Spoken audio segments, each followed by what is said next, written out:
Hello, and welcome to the first episode of We're Just Haters, the theater podcast. Pew Pew Pew. I'm Rasa. And I'm Renata. And together we're gonna dissect different shows we've seen and try to hate on them. Well, try not to hate on them, try to enjoy them, but that doesn't really happen that much. No, we've just been really dissatisfied with what we've seen lately, and we want to vent. So why not do what everyone else is doing and make a podcast? Right. If men can do it, so can we. Absolutely. We're not just hating on these shows because we're haters. We do this because we care about theater, we care about industry, and where we can, we're gonna try to give some constructive feedback or ideas. There's no shame in going back and editing things, You can go back and fix it. Yeah. And theater is alive, and I think this is such a nice thing that you can still change things. Like one of the mediums that actually allow for that to happen. You can't do it in the film. Once it's out, it's out. Exactly. And I think recently we noticed that theater became quite safe because I think we're afraid of scrutiny, which kind of goes against everything that theater should be. And if you put something out there, you should be ready to have people engage with your art. Yes, and people are really nice when it comes to talking about shows they've seen. People are nice in print in that type of thing in reviews. But when you talk to someone in real life, they'll tell you how they really feel about it. Behind the closed doors. But, when it comes to reviews and things, it's way too nice. And the thing is, you don't have to be nasty about it. No. But, give some constructive criticism. Don't just be like, oh, I'm not gonna criticize this at all. People deserve to, they worked hard to get their work put up. Yeah. They deserve to get valuable feedback to what they've put on. Exactly. That's the thing. I feel like maybe a lot of people are afraid of being honest, being haters, because industry is small and people don't want to make enemies or something like, because you never know, where your next opportunity is coming from. We kind of are putting maybe a big target on our heads, but to be fair, I personally don't want to work with people that don't want people to engage with their and aren't art. Truthful. Yeah, and are truthful. And honest. Yeah. And if we're in this kind of compliment echo chamber all the time, our art is just not going to be any good. Because how, as an artist as well, are you going to grow if you don't get the feedback to kind of... Exactly. To be better. So basically, this is a public service. Absolutely. It's a service to the community. I know. And now, let's introduce the first show of the podcast. Yes. We saw My Father's Fable, written by Faith Omole, at the Bush Theater. At Shepherd's Bush. And now, let's listen to Rasa and Renata from the past. Ooh. Let's see what those little rascals have to say. Yeah. It's a lovely day. It's finally like summer. Kind of. It's going to be freezing tonight, though. Classic. Good evening. Ooh, there it is. Tonight's performance of My Father's Fable. The house is now open. Please take your seats in the Holloway Theatre. Surprisingly, this time around, I kind of know what we're gonna see because we did read about it. Very unlike me. It's a family drama. Lost family members that you didn't know you had. Yeah, so this is is reunited with her long-lost brother from Nigeria, and he comes to London. Is it London? I think it's London. Yeah, she invites him to England. Oh yeah, England, undisclosed. What's your kind of what's your vibe about Bush Theatre normally? Young people. Young black people, young people of color, usually new writing, because this is the third thing I've seen here. Yeah. And this is also a world premiere. Yeah. And I think all the two other things I've seen here was also a world premiere. No, they're one of the best, kind of new writing theaters. To me, Bush is it's very, I don't know, they program, how to say it without sounding accessible shows. They're usually good stories. They're not necessarily going to be mind bending and soul shattering. Right. But I think what Bush does very well, they do program good storytelling plays, which I kind of like, you know? It is very accessible. It's things that people But in a good way. That's not to sound like... It's things that people who identify with the story, you know, will be able to relate to and understand, and not a hoity-toity theater-y way. Yeah, exactly. You know? And it's like, and even though like I do love challenging theater and all that, but sometimes it's so good just to have, sorry if the noise is like we are close to the market obviously, so the market has finished, so they're packing up. But yeah, I do have soft spot for Bush Theatre, definitely. One of the best bars / cafes / libraries. Great place to work. Love it. I love it. I like it. I mean, it's in a great location. Yeah. Well, White City is not for me either, really. But White City is, the Tube is right across the street. Easy. And White City is not far away either. And the market next door. So, yeah. I mean, hey. So would you love Bush? We'll see. We're gonna go and take our seats because okay, voice of God. All right. We're gonna take our seats in the Holloway Theatre now. So the classic in the round staging. Well, technically it's a thrust, not in the round. Oh yeah, true. It's thrust. It's three sides. True. Yeah, like a modern-ish flat. Yeah. Looks like an expensive flat. Yeah, looks something that I couldn't afford. Absolutely. Looks someone like I'm a graphic designer and I moved to Hackney in a kind of warehouse conversion. Or shortage. Yeah, this kind of vibe. You know, like living in London is bad when you kind of are jealous of set design. I was like, I would live here. Look at the modern kitchen. So I already can say the sister's character is so rich. Yes. Cha-ching. I feel like this is an indicator there's going to be discussion about the one who got left behind at home. Yes. And the one who got to go to England. Yes. And be successful. Oh, please, don't be... I hope he's successful too, otherwise I'm going to be devastated. Yeah, but it's going to be... I feel like that's where we're going. Yeah. Well, listen, this is predictions. See what's happening. Yeah. See you. See you at interval. Yeah, bye. So yeah, as we leave Renasa. Oh my God! If we would be like Angelina and Brad, we would be Renasa. So Renasa.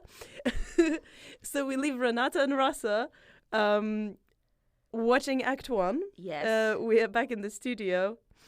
And so Renata, what does Bush Theatre website tell us about this? So on the Bush Theatre's website, it kind of starts with like a bolded quote, which I'm assuming is from the play. It says, "Shall we have a real conversation? I am ready to stop pretending if you are." And the synopsis reads, Peace didn't know that she needed what she needed when her father died. Then she found Bolu, her half-brother from Nigeria she didn't know existed. Despite her mother's concerns and encouraged by her partner, Peace invites Bolu to England. Filled with grief and 1,000 questions, his arrival feels like something clicking into place. But questions about this stranger's intentions and his mysterious past hang heavy in the air. Desperate to keep her fractured family and herself together, Peace must face the fact that the answers she desperately seeks might just lead to everything falling apart. Mm-hmm. You know what I find interesting now that I have found? Yeah. Well, first of all, this is a world premiere. I find it interesting that nowadays theaters are not as forthcoming about behind-the-scenes information. They used to have videos to give you context about what you may want to see. With the playwright, with the director, with the actors.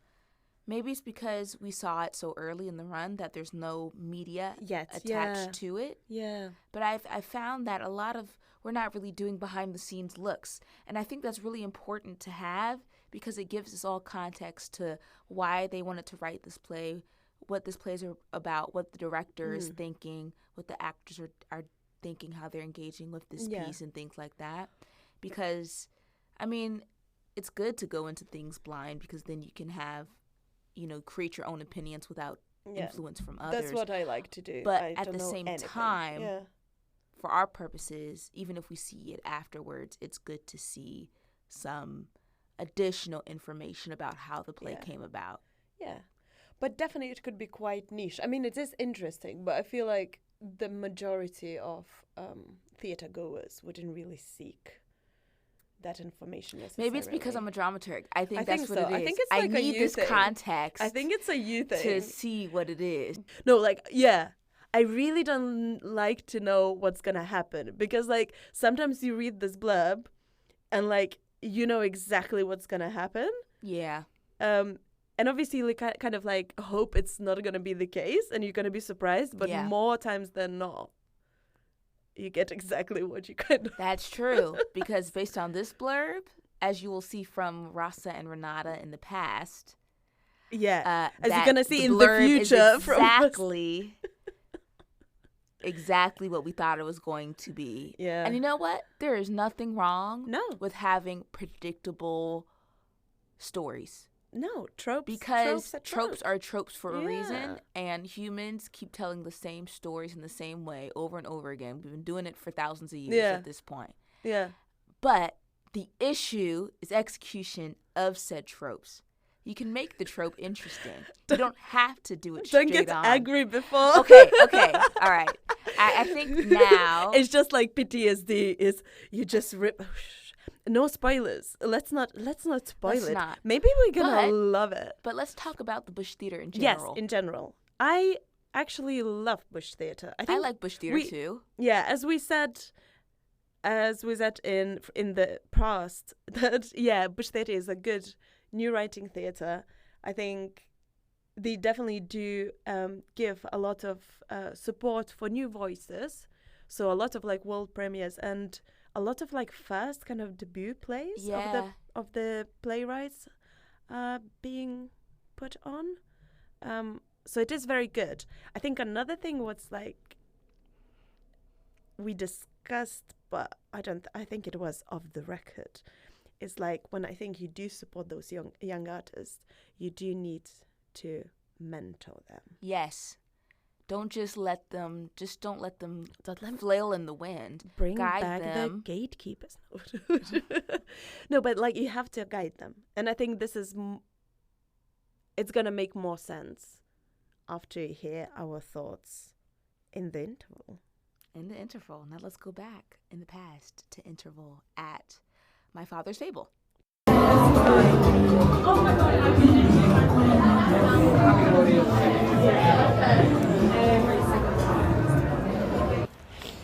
First thing I want to say is that the mom character looks like my mom. She looks like my mom, especially from the side and the back, so it's a bit creepy for me. It's a little bit distracting. A little bit distracting because she looks like my mom. Even some of her like manners is kind of like my mom. I don't know. Oh my it's God. weird. Love it. I mean, listen. She is so, she's doing the most that she can with the script. I think she's fantastic. Yeah, her timing is excellent. Yeah. And really funny. Right. I think, yeah. Do you want to start? I mean, I think First impressions? I think it's exactly what we thought it was going to be. It's literally exactly what we thought it was going to be. Why did you leave me in Nigeria? Yeah. And yeah. Yeah, I feel, to me, it's I feel disrespected as an audience member. Because I'm like, you don't need to fucking explain me everything. This was spoon feeding Olympics. It's oh, you are sad because your father died and you're still grieving. So now you have, like, yeah, we get it. Everything is, or like, they're doing so many, like, do you remember the time when this happened and this happened? It's the as you know, Bob. Yeah. You know? Yeah. So I, fuck. And now the big secret is that the mother knew about him. She knew about him. Yeah. So I wonder what other details are we going to get from that revelation. Yeah, but is there like a big enough revelation? Like, I mean, it would be weird if she didn't know about it. Right, of course you would. Yeah. It's your fucking husband. Exactly. Of course you probably know. And it's it just wasn't that like she he's didn't the care. first. Yeah. And like there's so many people who left, like families and whatever, to come to a country and found a new tale as old as time. Yeah, exactly. Like she's definitely not the first one or the last one, so it's not like surprising. Hell, she probably know his mother. They're probably from the same village. Yeah. Guarantee it.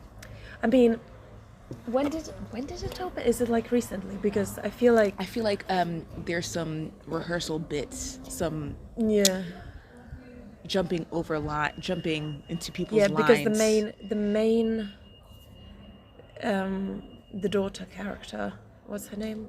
Peace. She's so uncomfortable with her lines. And the thing is like emotionally it's all over the place. It's like we go from rage to love to like what's going on. Oh, like it's this like is first emotionally preview. Oh, that makes sense. This is That's first preview. That's why it's so rough. Emotional journey, it's crazy. Like Roy and Bolu, they're doing well, I think. And the mother. What's her name? Anyway, Fable. Yeah, they're doing well, but the main character, like Peace, she's so uncomfortable with lines. But in general, I feel like emotionally just all over the show. It's like you have a massive argument and then you're like, oh baby, let's move in together and like whatever, like let's move for my job and let's be happy. You literally just shouted at one another. Now you're like, oh, let's be happy together for like what's going on? It would have been better for him to start with that and then it turns into an argument. Instead of argument, move away with me and then argue. Are you sad because your father left you? Yes. Yes, absolutely. That is what happening. Which again, like, I'm upset because the premise, well, I don't know if the premise is actually the characters are kind of like strong and distinctive. Yes. I think. Yeah, I think so too. I mean, Peace is I don't get her character at all. To be fair, she's all over the show. Bless her. Again, it's first preview, and once you get more grounded in it and with repetition, it'll get better. Yeah. But I think the character itself piece is a bit all over the place because I mean, if I was meeting a sibling for the first time, they're effectively a stranger. She's acting very comfortable with him. So comfortable, but then in the same breath, she's like distancing him. Yeah, distancing him and like accusing him or something like. Oh well, that was a call to go in. Yeah. Should we go in? Mm-hmm. See what the payoff is. I wonder what deeper secret it is going to be because it has to be something deeper than just her knowing. Because like her bracelet is missing, she's gonna blame it on him. That he probably did money. take it. Oh, I don't know. Probably it's gonna be like he didn't take it. Someone took it. He's gonna be blamed. The tragedy. And then he's gonna go back to Nigeria. Yeah, or something like that. And maybe, it'd be interesting if they never spoke again after if something like that at the end. It would be interesting. I love shit like if that. he would like cut the ties. He would would be like, it's not worth this relationship. Yeah, you crazy. Y'all crazy. Anyway, I hate it a bit too much, but like, just because, I just want to, I mean, because, the world premiere. Yeah, that's it. Anyway, see you after. I don't know why. You're actually really good at this. Yeah, now that we just listened to ourselves from the past. And I'm so good at predicting what's actually going to happen. Like, she's like Nostradamus of theater, you guys. It's crazy. Like, to be fair, it's crazy knowing like what's going to happen, but dun dun dun. Well, she might be wrong now. Obviously, we just completely revealed that she's not wrong. Yeah. I think I think a big point that we saw when in the show that we kind of reference, the point is that at the end of Act 1, it is revealed that the mother, Fava, knew Bolu existed, and they're kind of doing like a big cliffhanger moment, kind of like, you know what you're talking about. I don't know exactly what you're talking about. I don't know what you're talking about. You know what you're talking. You know what you know. No, I don't. Back and forth type of thing. Yeah. You know, and to me, like we said, we knew that she probably would know. Yeah. And she does know. Yeah. But as a closer to close Act 1, it's not strong enough. It's not a cliffhanger. It does happen a lot in theater as well when, I mean, it's all about economics, isn't it? Like, you have to make money, and I know you have to put an interval. When you're a playwright, you not necessarily maybe think about it. No. And it kind of, it shows. Yeah. This was like a forced interval. Yeah, that's they what were it felt literally, like. it felt like they were like, listen, we need to have an interval. So we got to put it somewhere. Yeah. I mean, obviously, the play is long as shit. Like, it's what, 2 hours 20 with an interval? No. I mean, it ended at like 10 o'clock. Yeah. Did it need an interval? Did it deserve one? It didn't need an interval because there was no change. I think it was really clear to me in Act 1 that a lot of what was happening could have been condensed and moved forward, and the order of things could have been switched around. This show could have had an interval. Yes. But we are talking about a different show. yeah. It's a different show. It'd be a rewrite, reorder of everything. But first act impressions, you know, we didn't know it was the first preview.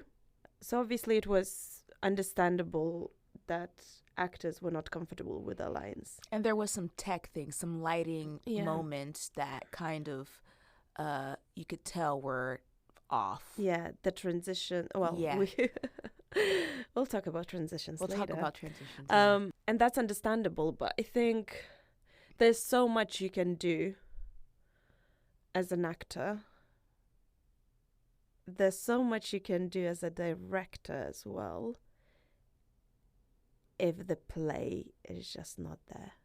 The exposition, that's why I think, like, my statement, I felt disrespected, like, might be strong.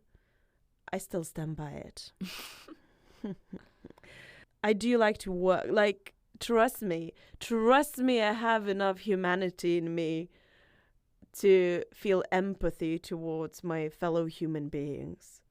You know what I mean? Yes. It's like, okay, maybe I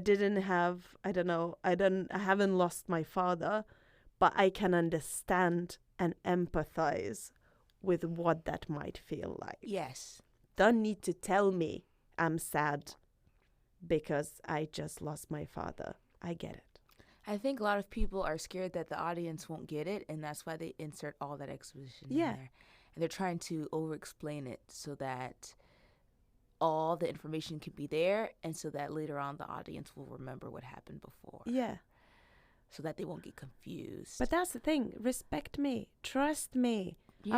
I'm gonna follow it. I'm gonna remember it. Yeah. This is exactly why theater is such a powerful medium, because a lot of meaning happens inside our heads. Yeah. We need to kind of suspend our disbelief, because, like, we understand it's not the next day. Yeah. Or, like, you know, it could be like, we used to having bare stage and imagining the world on it.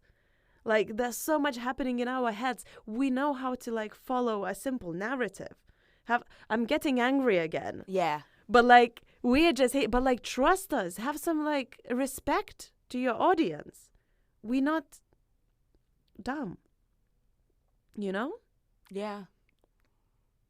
Yeah. So, it's just a lack of subtext and lack of reading in between the lines, in between body language and interaction to kind of get, you know, she's sad because we can tell she misses her father, because, like, the moment at the beginning when she was like, should I put the pictures away?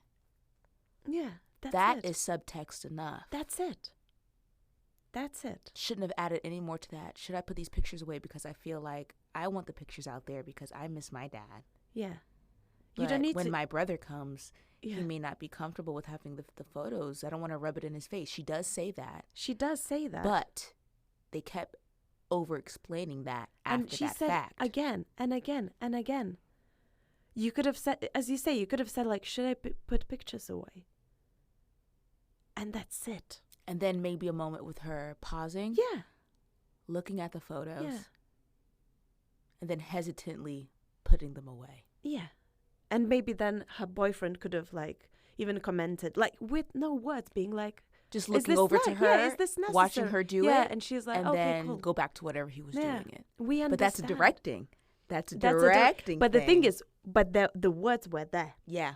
So, again, I feel like this is as I understand, a emerging, like, new playwright. And, like, it shows.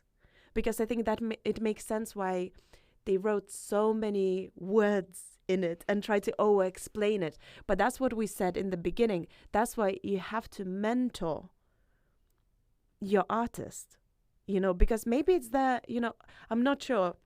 We need to Google this, actually. Is it like her first or something? She's won an award for something. Let me see what it was. Let's just check what's... She's not super new. Right. But she has won an award for her play Kaleidoscope. Okay.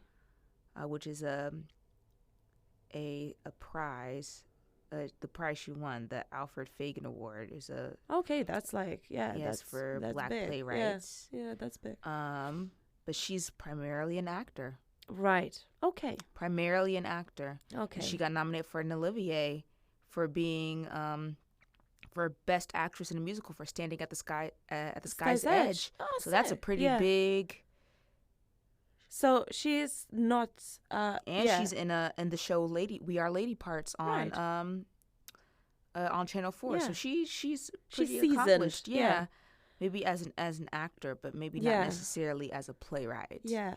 So then, okay. But then again, I think the same thing what we said before. Again, not having that scrutiny and not maybe, I don't think anybody because if I was, let's say, a director of the show, I would have asked those questions because having to work with a living playwright, even though sometimes could be super challenging. But it's also super helpful. Super helpful. And so it's such a blessing. You could be like, listen, I know what you're trying to do here, but it's too much. Like, we can do this without no word. Like, we can do it with this. Movement. We can do it with a look. With blocking. Yeah, we can do it with a, like, with lights. piece of, not even, like, just with, like, pause. Yeah. Like, so much meaning can happen in the pause. And then the show would have been 2 hours and 20 minutes. Exactly, because we would have stopped. Yeah. Pause. And then move to the next beat, Next thing. Because, like, there was so much telling. Lots of telling. Lots of words. No showing. Like, let us see it. Yeah. You don't need to explain it. It was like, constant speaking. There wasn't a time that they were being silent. No, not at all. And maybe, like, explains it. Like, if she's coming from the acting as well, like, obviously you want to, I don't know, act. Maybe... I don't know, pause. But to be fair, it's very British anyway. It's a very British thing. Like, British theatre loves words. Yeah, the writer is king in British theatre. Love it. But now I think we should listen to our immediate after show thoughts. And then we'll come back and close it out. I have a feeling I wasn't as composed as I was in the interval, but yeah. Yeah, things happened in Act 2. Things happened. So let's listen.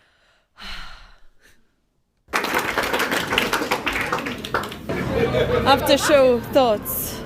Maybe somewhere here before my phone gets snatched. Right, because they will do it. Why do we keep revealing new information 15 minutes to curtain?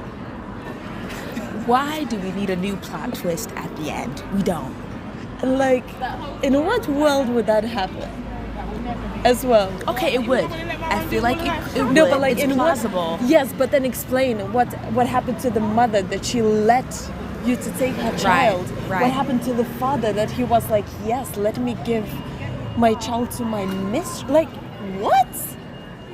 It's plausible, but no explanation. That was the issue. And I think my issue with the whole thing is not the content, but the order in which things happened. Yeah, so and then we dropped. Oh, the when students.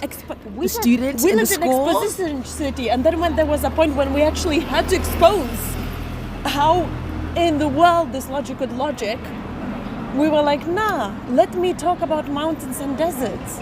Let me completely forget that my mother is not my mother and just like converse. Yeah, that was weird. That was strange. But it happened so much. And those transitions, it wasn't clear what they were in the first act, and then it became more clear what they were. Was it like a dreamland? Yeah. Was it like a dream sequence? Was it her inner thoughts? And then you start hearing your father and your mother. Those moments were not clear at all. And we dropped the student bit, the bit about her and the travel student. That's totally That's gone. why I said, like, why you adding shit like you don't need? And again, reveal, last 10-minute reveal. No reason. Literally, how interesting, that would have been a more interesting end of Act 2. How interesting would have it been? Yeah, to be like, it's our mother. What? End of Act 2. Act 1. Interval. And then you're like, what? Everyone's like, damn, son. Yeah. And then spend the whole second act to like make sense of it. Yes, exactly. And not to be like, oh, I stole you as a baby. Anyway, so are you gonna leave with Roy? It didn't give us enough time to explore it, to dig into that. It was very short, and for something as big as that your mother is not your mother, that you were stolen from your mother, and your father let it happen, we can't process and you that spend in 15 10 minutes. And then you're like, okay then. So anyway, I'm going. Go and be a person. Go and be a unique person. Be a different person. I was like, fuck I wanted to. I would have smashed the shit out of her. The crack. The crack that opened? The crack. For what reason?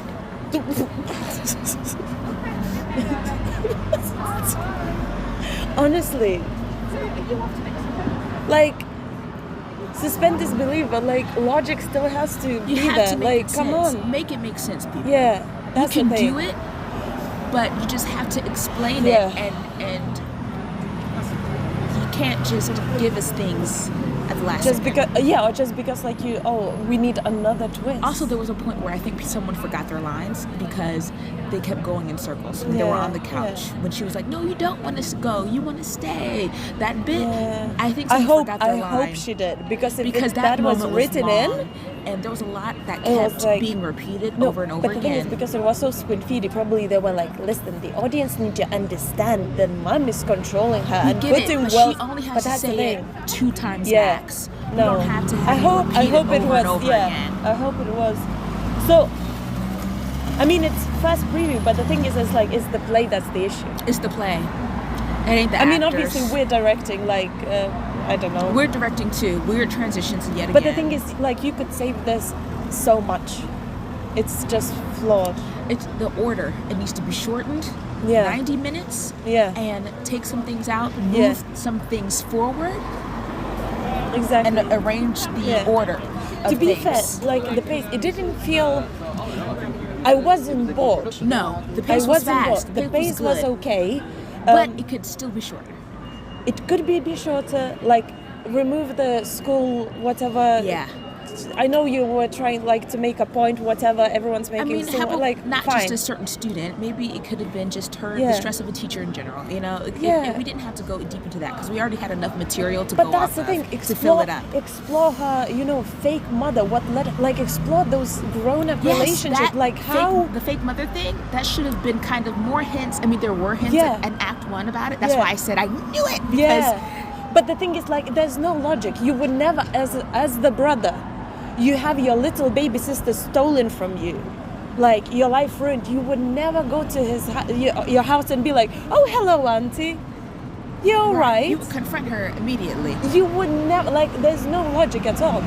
Or then show it that you're premeditating, that you using all your strength not to bash her head in.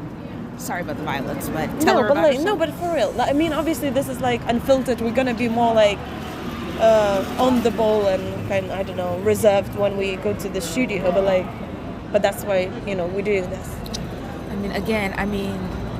And the thing is, like, you know, some of the lines, you know, that people were like, okay, I was squinted to cringe inside because people love good lines and like, And to be fair, there were good lines. There were. Like, there were like funny bits for sure, but like, as well, they kind of sometimes felt like added on. But the thing is as well, like there's when audience is very giving and they actually want to enjoy themselves. Yeah. And like they're giving feedback while as they're reacting. But the thing is, they're giving.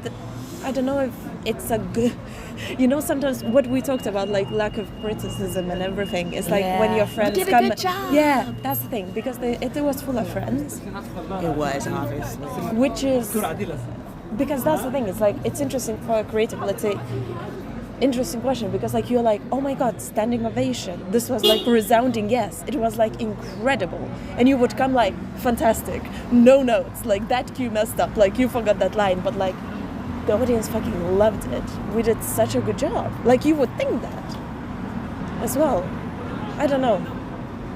It's oh god. Well, it's not running for long. No. I believe this is a debut play. It is a world premiere at least, but I think it is a debut play as well. And like, I'm not sure what the development process is like. Yeah. But like, to be fair, like obviously it would be a mammoth. Like you can't really change. That's the thing. We're talking about changing the play, like massively, and like it's sad you can't really do that. But hopefully, like, I mean, well done for getting permission to the playwright. Well done for putting it on. And well done for getting it produced, you know? Yeah. And more to say than most people. No, and I mean, it's great, but like, and we hope, because I don't know, what do you think, like, reviewers are going to say? Are they going to be like... I don't know. Because they're kind of scared of saying anything bad about, like... They're going to say a little something, but they're going to put it to the end of the review and then say, overall, it was a nice and also when blah, blah, it has to do something with the culture, the reviewers who are white and English... Yeah, exactly. No, sorry. They are scared of being critical. Exactly. Like, if it's something queer, if it's something of a culture, you're like, no, because like you're afraid of being whatever, cancelled or something. So I feel it's gonna receive 4 free stars. 4 probably. 4 free. Yeah, you're right. I don't know. We'll see. We'll talk about it more. We'll talk more in the studio. Okay, bye. Bye. Oh, thank you, Rasa and Renata from the past. So that was a journey. It was a journey. For those who are not gonna watch it, obviously, like, spoiler alert. Yeah, spoiler alert. Is it a bit too late? Yeah, maybe. Whoops. Sorry. So what happens, basically, the big reveal 10 minutes before the end of the show, or something, 15 minutes? Yeah. Was that the mother, like, that she thought was her mother, actually took her from her actual mother in Nigeria. So Bolu and Peace are full siblings. Yeah. And there were hints of it. In Act 1, there was the hint of when Bolu was recounting the last time he saw his father when he was like 4 years old. He was recounting how he was in his best clothes and he said he tried to reach up to his mother, but her hands were full. And I was like, hands were full. She had the baby in her hands. And then there was the hint about the crib. Their father was a carpenter. Peace didn't know that, but her father had been a carpenter and had made a crib. Obviously, it wasn't for Bolu because Bolu was a toddler. Yeah. But yeah, they revealed that that her mother who raised her was infertile, essentially. And that was her motivation to steal the whole baby. That was her motivation to steal the baby. Yeah. Again, I was quite emotional about the lack of logic, and I think we agreed that this could have happened. Yes, it's totally plausible. People were stealing babies all the time. Yeah, but this is not the interesting bit. The interesting bit is like what kind of led those characters. Because it's not actually logical. You know what I mean? When you think about it, the mother, as we talk, like the Bolu wouldn't have come and been so like friendly, cordial with the woman who literally stole his baby sister. Well, I mean, you would have hints. Yeah. You would have the act or the performance of being. And they were trying to do that. Maybe it didn't work. Maybe it didn't work. Maybe it's a directing thing. Yeah. And this could have been solved, like but this is definitely a directing thing. Add those hints. Yeah. Add the different quality, because now the way it was, again, first preview, this is something that still could be, fixed, developed and changed, make it make sense. Make that character make sense, and you can do it. Like, this is in between the text, you can do it. What's the story is like, how did that happen? How did his real mom just give her up like that? Yeah. What's that story? How this even happen? Like, how this thing happened? That's what I want to see. But we completely dropped it. Mm-hmm. So at the end, Peace receives the earth-shattering news. And she kind of like, okay. She's angry about it or whatever, like, for 2 minutes. Mm-hmm. And then she just talks about, oh yeah, I'm going to go traveling. So you spoon-fed me the whole first act. And then when I actually was craving to be fed the information, you just decided not to and be like super ambiguous and talk about beach? Like, what? Yeah, it's it's that balance between giving us the information without shoving it down our throats, but also making sure that we know enough so that when the payoff happens, we'll be like, oh that makes sense. That's logical. That's the thing. But the thing leave is, leave little nuggets, give us little hints, and then maybe we won't figure it out until a day after we saw the play. And that's so nice. Yes, and if someone is thinking about your play, trying to work out what they saw, like a day or two after, it's like, oh, I remember there was a little hint in this part, and this part. Oh, that makes sense. That's a good sign. That's amazing. That means you are like causing people to think, and people need to like sit down and actually, analyze what they saw. Engage with you've engaged them, and that it's staying in their minds. Yeah, it means like it still lives. Yes. It's such a like, fleeting thing, theater. It's there and then it's gone forever. Exactly. But like it still stays. So like, as you say, if we have the opportunity to like stay in someone's minds as long as we can, it's like it's a massive thing. So it's definitely gonna stay in my mind. Not for the right reasons, obviously. Another thing, can we discuss movement in we theater? have been seeing all the shows we've been seeing lately, transitions in between scenes. Of course, they don't exist just to move the furniture around and set up for the next scene. Yeah. They can be artistic, and they can symbolize what's to come, symbolize internal emotions and things like that. They can tell the story. The way people are doing it, it's just making no sense at all. It feels like because they saw somebody do it, like, I don't know, a European director or whatever, like British do it now. Doing it. Yeah, but now everyone's like cool. They're trying to be cool and like, oh, let's just do it without any understanding how movement works. It's like, it's not just to be cool. Like, everything in theater has to make sense. And it has to have a purpose. And like when movement, like, I fucking love movement. I use it all the time. But like, well, not all the time. If the piece requires movement, it's like, oh yeah, this. You use movement when you want to tell a deeper story. You use movement when words are not enough. Yeah. It can, transition your story to a different place, show so many things like that usually are hidden or whatever, and it could be so powerful. I would say the at the beginning of the play, when they had that music playing, and they had a man speaking Yoruba at the beginning, who we realize is the father, the dead father. That his Peace wife comes is out. hearing. No. Yeah. Is it Peace that comes out first? I think so. Peace comes out at the beginning. Yeah. With this interesting lighting, and then she leaves, and then the mom comes out, and then the mom leaves, and they have this like, look on their face, like of distress. And it's like, I'm not sure what this is supposed to symbolize. There's nothing wrong with starting a play straight on. No.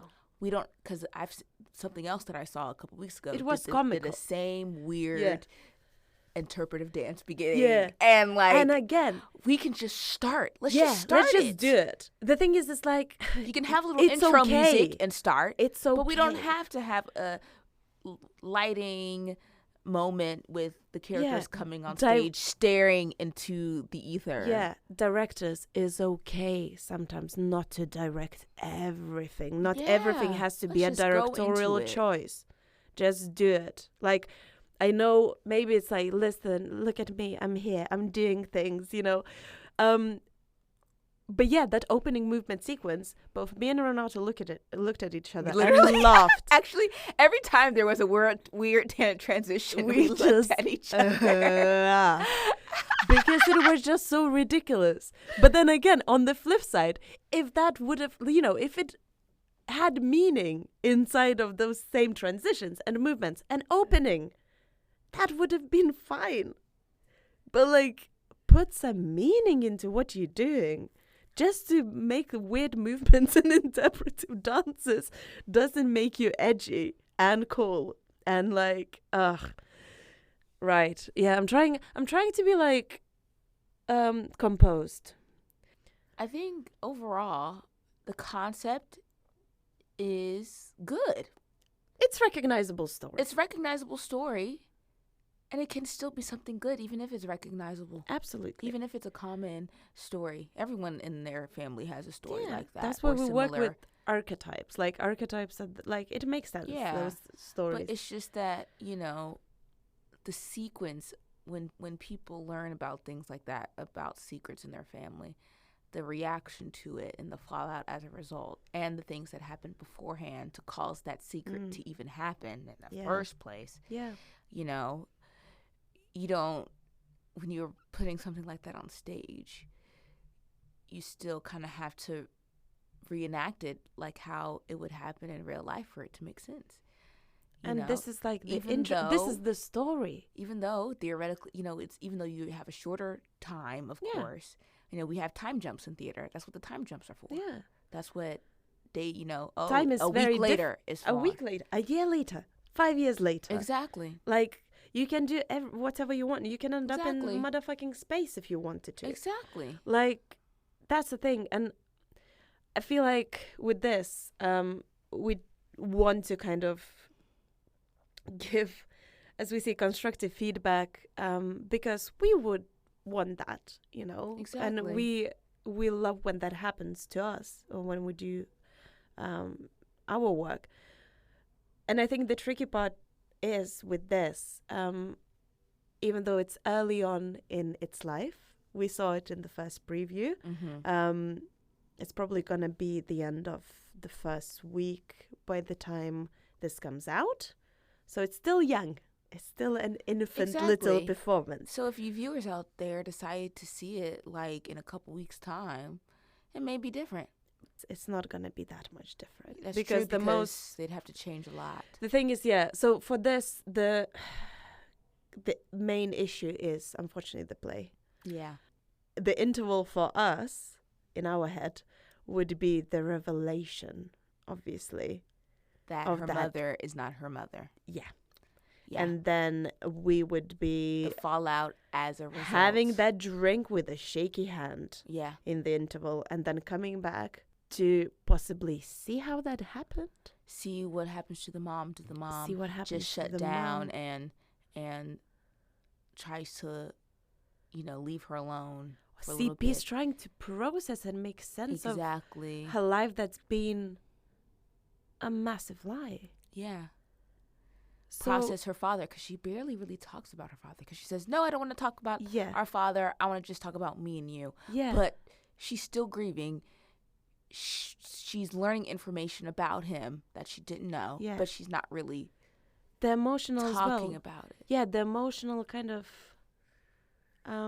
This is a new grieving process. Yeah, it's a lower. It's a new thing to grieve, not just the physical death of your father, but the death of the This is man something you thought that he you've was. Yeah, this is something you would never have experienced, I think, and this is such a massive missed opportunity for us as the audience members to be taken on that journey of what it means to kind of hear this kind of secret. Yeah, and it could be like, does her mom, how her mom tries to, fix this relationship with her, because her mother obviously loves her so much that she wants to keep her with her, so much that she wants to sabotage her other relationships so that she keeps her daughter with her. Yeah. But if we can dig more deeper into that, into the infertility, into the reason why, because a big part of the story is her parents never taught her any Yoruba. They would speak to Yoruba to each other, but never to her. And so she didn't know any Yoruba. She didn't know any cultural references. She said that her mom didn't really cook Nigerian food. Yeah. Which is very, very odd. Very odd. And that's an interesting because we don't have to assimilate like we used to have to. No. And not in London. But they're not in London. It just says England. Oh, England. It doesn't specify. True. It doesn't specify, Actually, which true. is probably the case. Maybe. Why it is like it is. Yeah, actually, you're right. That changes that whole dynamic, because London is not England. Yeah. So they could be somewhere else where maybe there's not a lot of Nigerian folks. Yeah, because that's the thing. London is not England. And yeah, that is very true. But that's an interesting story as well. How to fix this performance? Write a new play. Yeah, but you can write a new play and it still be the same play. You know what I mean? Yeah. It can still be My Father's Fable.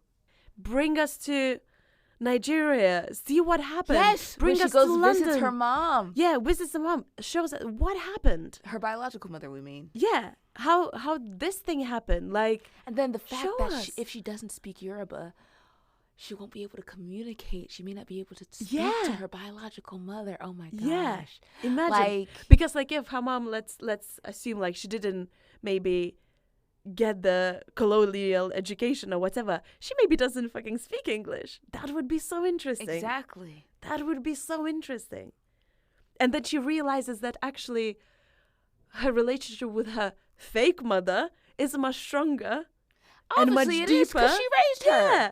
But so it's just so many interesting things. And kind of maybe they didn't teach her Yoruba, not just the assimilation thing, but so that she won't be able to communicate with her family, with her because family, because they know what happened and they'll tell the truth, and they know and the that's boys why there.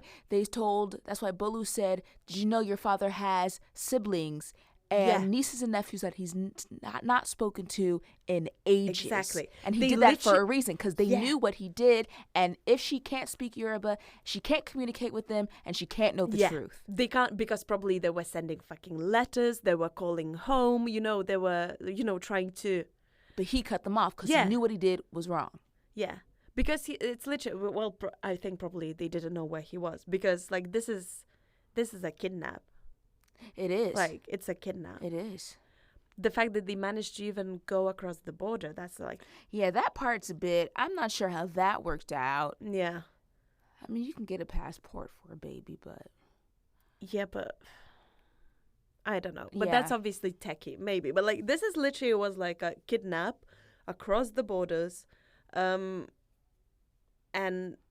we never really discussed it, because we decided to spend last few minutes of the play talking about a beautiful life ahead. Yeah. And cracking. Because why would she let her go that easily? Would It her didn't mother make let no her go logic. that easily. Why would she flip the switch like that? I need to keep you with me. I need you to stay with me. It didn't. And Yeah, then say, it didn't make and no then finally, sense. when Peace decided to say, "Okay, I'm gonna go, Mom. I'm gonna leave. I'm gonna go with Roy to wherever we're going." Nondescript European country. They don't specify. Is it Europe or is it Canada or something? I don't know. Yeah, it could be Canada too. Mountains. They talk about mountains, so it could be Canada. But we don't know. But we don't know. Because, like, you don't spoon feed us information and we do want to know. Yeah, like, where are you going specifically? I need to relax. But, I think we should wrap it up there. The thing is, it's good to put things through the ringer. And it's good to ask questions. And that's, my friends, is what dramaturgs do. So you should hire them. Please remember, dramaturgs exist for a reason. They do. And you know what? In these institutions, they have one. It's called the literary manager. Yeah. If you think you need some help, it's their job to sit in the rehearsal room and help you. And give the real feedback. And they're not gonna, and they're just gonna ask you questions. They're literally just gonna say, "Have you considered this? Have you thought of this?" They're not gonna like put ideas into your head. But they're just going to ask you to reevaluate why things are happening so that you can, figure out why things are happening and then think, oh, maybe this doesn't make sense. Maybe I should go back and change this. Dramaturgs are there to find the best way to portray the idea you want to portray. Exactly. Or else people are going to get confused. Yeah. Like we were. Yeah, exactly. British That's the thing. theater does not like dramaturgs because they're under the impression that we are going to step on toes and we are going to, because writer is king. It's the writer, the director, and then dramaturg is all the way down to the bottom. Because they don't want to spend the extra money. Which is like, in Europe it's absolutely other way around. The director and the dramaturg. They have full dramaturgical departments at organizations. Because like you not always work with Damn it, I should have learned German. I would have had a great career in Germany or Austria. But mostly you do, because in Europe we cut the text, we blend the text, we, I don't know, put a fucking ad in if our dramaturg thinks it makes sense. Yeah. Anyway, it's a different story. But I think it all comes to there's not enough haters in theater world. If everyone's going around, people are too shy to say what they really think out loud. Yeah, and then chat shit in the pub behind your back after the press night. Exactly. So please, it's a public service announcement. We need some music behind it. Please do tell your friends when they are shit. Yes. Because, to be honest, they should appreciate it if you tell them the truth. Because what do we want to do? To make good theater. We do. We want to see good theater. Yes. So give it to us. Please give it to us. But hey, this was the first episode. It was. Of this journey that we're getting on. Please join us as we delve into hateration. Join the Hateration Nation. Yeah. It's fantastic. Yeah. Come. Please. The water is nice. Yeah. We'll see you next time on We Are Just Haters. Bye. Bye-bye.